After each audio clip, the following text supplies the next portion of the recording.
Kuya Charlie? Uy!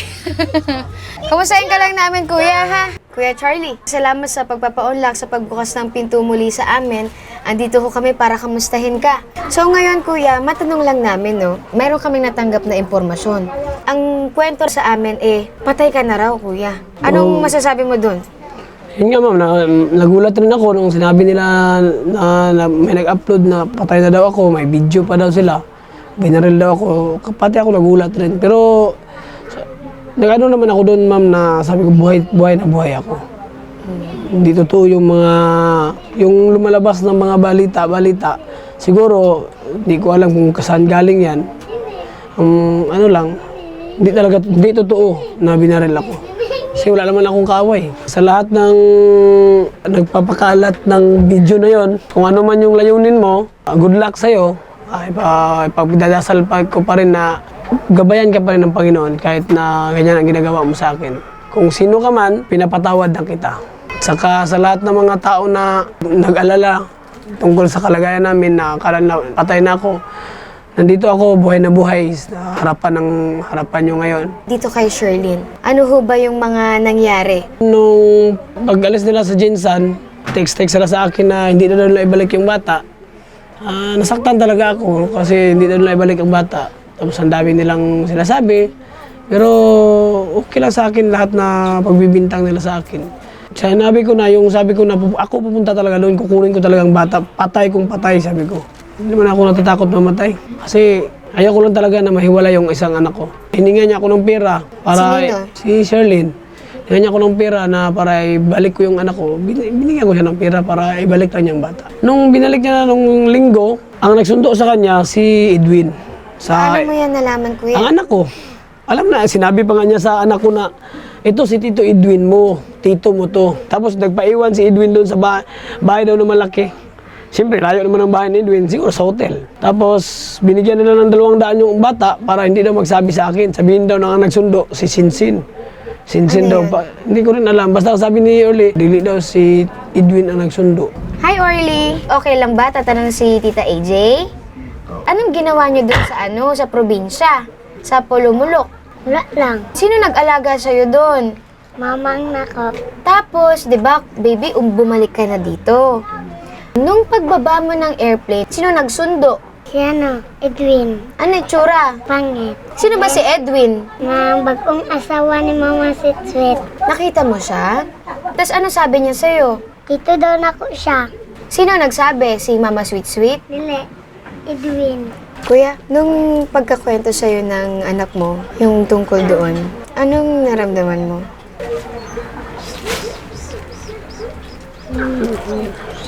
Wala naman. Okay lang. Masakit. Kasi sinungaling kasi siya masyado. Sabi niya kasi ang magsusundo sa kanya yung pinsan ko, si Samig. Nung inatid niya ang bata doon sa akin, ma'am, kahit man lang kargahin niya yung anak niya, hindi. Nagmamadali siya kasi naghahintay daw yung taxi. Niyakap siya ng panganay ko. Wala lang siya para sa kanya. Parang wala talaga. Walang utak. Walang puso. Anong nangyari nung bumalik si Mama nung nakita niyo siya? Pinaliwala lang kami niya. Parang wala lang sa kanya. Tapos umuwi tayo. Sumakay siya ng taxi.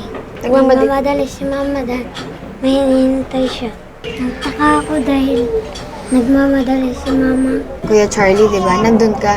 Anong naramdaman mo nung makita mo na ganun yung pakikitungo niya? Ang naramdaman ko sa kanya dati na parang talagang inaano ko yung binububuin ko yung pamilya ko. Nung naramdaman ko, nakita ko yung ganun reaction niya, parang biglang pumasok sa isip ko ba na ganyang klaseng tao, sarap sunugin. Pero pinapaubaya ko lang sa Panginoon. Walang awa, mga klaseng tao yan. Nakukuha pa nilang magyabang. Ikaw, Edwin, nakukuha mo pang magmayabang. Dami niyang pinupost, ma'am. Nagpo-post sila dyan na ano. Tapos, pinipilit ko pa yung sarili ko, gano'n. Hindi ko na pinipilit sarili ko, sa'yo na yan. Parang naano ako, ma'am, nawalan ako ng respeto sa kanila. Kasi taas talaga respeto ko, ma'am. Kahit malaki ang kasalanan niya sa akin, kasalanan na sa akin, ang iniisip ko kasi tao lang tayo. Nagkakasala. Diyos nga, nakagpapatawad. Yung nararamdaman ko sa kanya dati, kabaliktaran na yun sa nararamdaman ko na ngayon. Yung dati na gusto ko talagang i-comfort siya ba, ma? Ngayon, kung hindi lang kasalanan magsunog ng tao, sunugin kita ba? Salot sa lipunan mga ganyang tao. Sabi niya, pauusbungin niya yung 20,000 na binigay sa kanya ng OWA Oo. para sa pangkabuhayan. Kamusta yun? Wala na yun.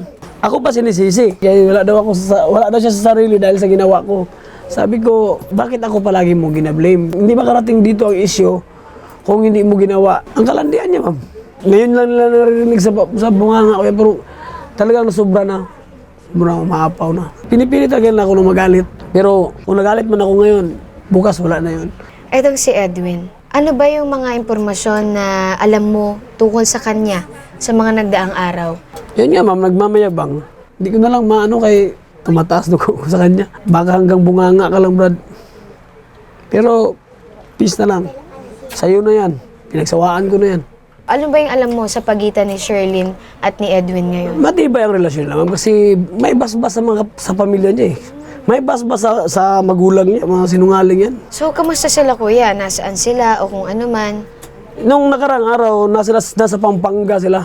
Tapos, ang sabi ng pinsan ko, na nakachat siya, plano na sa Dubai daw sila magpapakasal. Yaman. Paras lang naman tayo tao, pero wag lang sana maging mayabang kasi lalo nila akong ginagalit mo ba? Edwin, nagkausap tayo, sabi ko sa'yo, bigay ko na sa'yo. Kasi yan ang gusto niya. Wag mo lang saktan yung asawa ko. Kasi mahal ko siya, kung saan siya masaya, bigay ko siya sa'yo. Para sa akin, kung saan kayo masaya, suportaran ko kayo, hindi ko kayo habulin. Kasi makaligtas mo kayo sa batas ng tao, sa batas ng Diyos, may pananagutan kayo. Ito lang may hilingin ko talaga ba, Brad Edwin. Sana wag mo rin abusuin kung ano ni Sherlyn sa'yo. Ang sabi ko, meron pa na si Sherlyn Pero hindi ko na sabihin, Brad Edwin, kasi baka yun ang dahilan atakihin ka ba? Paritay guidance. Ilang araw yung nagsama dun sa ma'am? Sa hotel? Sa OWA? 3 gabi. 3 araw, yes. Yung 3 gabi. 3 gabi. Oo, 3 Na gabi. masaya ka. Oh, nagsasama kayo. Okay. Yun lang. Pero kuya, ito no, huling tanong ukol dito. Masasabi mo bang mahal ka pa ni Sherlyn? Siyempre, hindi naman siguro siya papayag kung hindi niya pa ako mahal eh. Papayag? Parang alam ko na. Hindi, papayag ba mga ganun lang. Na? Basta rin ma'am. Parang guidance kasi ma'am. Brad Edwin, wag ka magalit. Ngayon kuya, gusto lang kumpirmahin ng team namin, maging lalo na ni si Rafi. Sa kasalukuyan ba, merong nagpapatibok ng puso ni Charlie? Meron ma'am. Pwede ba siya maipakilala sa amin? Yung tumutulong sa akin yun, si Megan. Si Ma'am Megan ba, single din? Patay na yung asawa niya. Hi, Ma'am! Okay lang bang matanong kita, gaano katagal na kayong nagkikita o nagkakasalamuhan nito ni Kuya Charlie?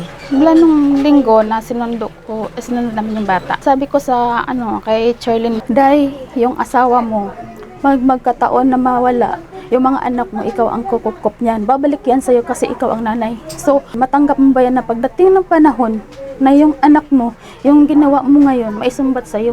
At wala na silang galang sa'yo. Kasi ma'am, nawala yung asawa ko na hindi ako nakapag-sorry.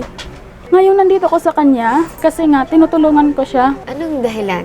Ma'am, yung pagpasok ko sa buhay niya, hindi ko naman sadyang sirain yung pamilya niya eh. Hanggang ngayon, kung uuwi si Sweet dito, kung makiusap siya na magbalikan sila para sa mga bata, yun nga, sabi ko sa kanya, hindi ako mawala sa inyo. Tutulong pa rin ako sa inyo.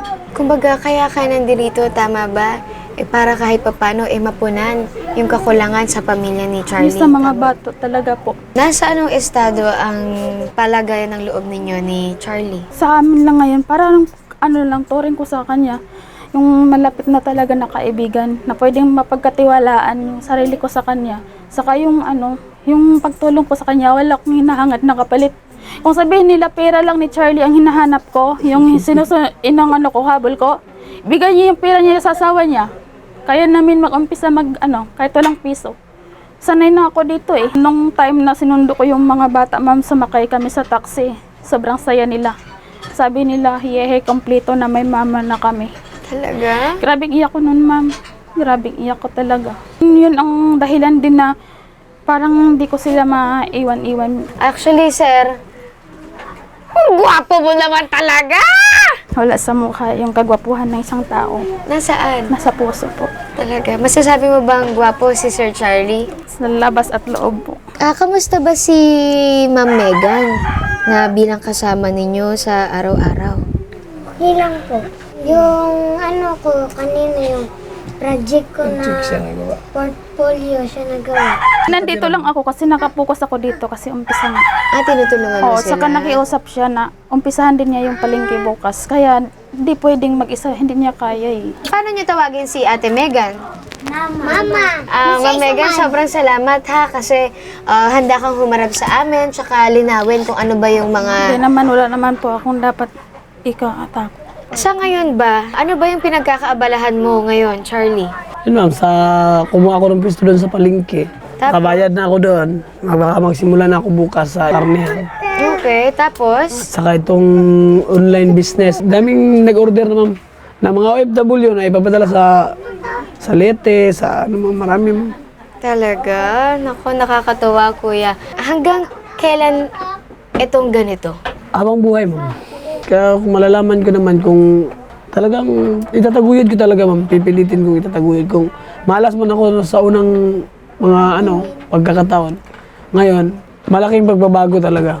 Sir Rapi, Idol, maraming salamat sir sa pagtitiwala mo, sa malaking tulong mo sa buhay namin. Yung bigay mong pera sir, ginamit ko at gagamitin ko talaga sa tama. At talagang pagsisikapan ko na mapaunlad ko ang binigay mong tulong sa amin. Hanggang sa makatapos yung mga bata sir. 5 bata sir, patatapusin namin yan. Namin? Namin na. Bakit namin? Baka baka siya pala ang bigay sa akin na malas man ako sa'yo, buenas naman ako dito. Tito Rapi, salamat po sa tulong mo na ibinigay. Sa amin. Kaya ngayon, di na kami iiyak. Maraming salamat. Happy na kami, meron na kaming bagong mama. Ngayon kuya, makwento mo nga sa amin, saan ba napunta yung 100,000 na inihandog sa'yo ni Idol Rafi? Yung sa binigay ni Sir Rafi sa akin, ito na po ma'am, yung mga bago naming stock, yung pang lalaki, ito yung pang babae. Ito yung pang costume namin ma'am, costume. Ito yung mga damit ng pang lalaki na mga pang kuya na terno po. Ito po yung mga pang police. Pero ito yung marami tong kulay. May blue nito ma'am, Okay. army. Ito rin yung pangligo ng may pang babae, may pang lalaki rin po ma'am. Ito na yung mga stock na iba na sa ilan. Ito ma'am, ready to padala na to ma'am, may mga pangalan na to. Talaga? Sa mga taga-OFW kasi yung mga ano ma'am, yung mga taga rito, pinipick up na lang. Mga kabayan, ito yung mga tinitinda ko, suot ng mga anak ko. Order na po kayo.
Ma'am, samahan nyo kami dun sa pwesto namin sa palengke.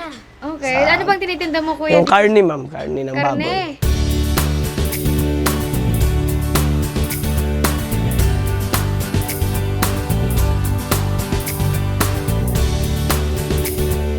Dito yung pwesto ko sa Pembo, corner Sampaguita, Spring Beauty. Araw-araw po kami dito, simula umaga hanggang maghapon.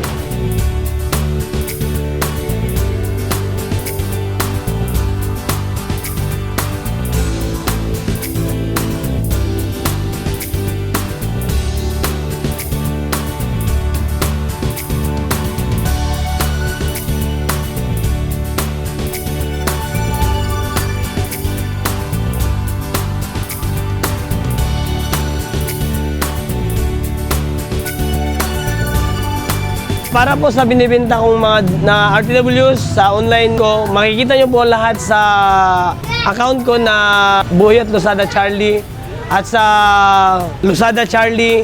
Diyan makikita nyo lahat. Lahat na order, pinapadala namin kahit saan man kayo, probinsya.